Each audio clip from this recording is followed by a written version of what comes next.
Now, I want to know, there's so much stuff going on in this show, and there's so many great characters. How do you keep them all together and give them something interesting to do? And can you talk about what all of them are going to be doing this season?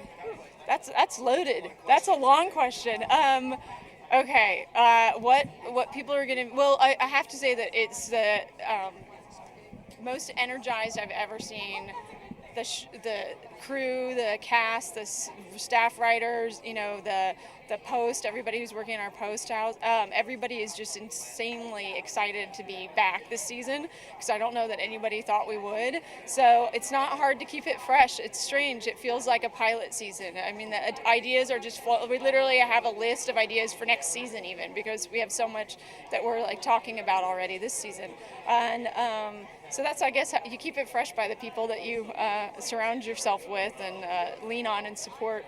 But as far as the characters go, Clark has a little wardrobe change this year. We'll give everybody that much, and he is really sort of embracing the alien side of him. Like he was always before, he was always Clark Kent, who sort of was running from the Kryptonian side of him. But this season, he kind of finally accepts his destiny to be the great superhero that we all know he will become. And so this season he's really grappling with how to balance that aspect of his life, and he goes into his training with Jarrell. And so I think hopefully diehard fans will be quite excited. Speaking about that, I hear he has a new suit. Can you tell us anything about the suit? Yes. Well, Smallville's really the origin story, giving us sort of the more personal side of Clark Kent's journey to becoming Superman. So in keeping with that, this is like the next phase, getting closer to it. So it's not quite the full-blown Superman costume we're all used to, but it's one step closer. Now, can you talk about how you guys decided to bring General Zod into the show? Because that's a pretty big deal this year, and I know the fans are really excited about that. Well, good. We're glad.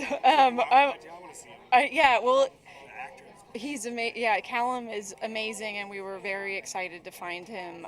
He brings a lot of depth to the character, but it's Major Zod when we meet him. Yeah, so he's hasn't quite become General yet, and we'll kind of watch him through his trials and tribulations. Getting closer and closer to the evil Zod that we all love.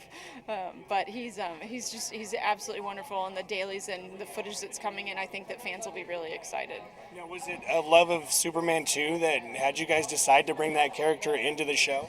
Well, we all do love Superman too. I think I must have seen it at least 7 times when I was a kid. But I think that what we were looking for was a character that was worthy of sort of season 9 as, the antithesis to our Clark Kent and Superman. And he just sort of, wanted somebody with a lot of weight that was going to like really give us a lot of interesting stories and background. I mean, there's so much history between the two of them in the comics, and so we felt like starting at kind of an earlier place in his life with Clark was going to give us a lot of story and a lot of interesting opportunities to take advantage of bringing these two characters together and showing how the two of them help each other grow into the villain and the superhero.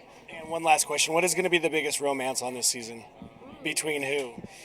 Well, Clark and Lois it gets a little bit more exciting this season, but unfortunately there's a few curveballs in that relationship. One of them being the Blur, how she knows Superman as his the moniker she's given him. So Clark's kind of competing with himself at the beginning of the season.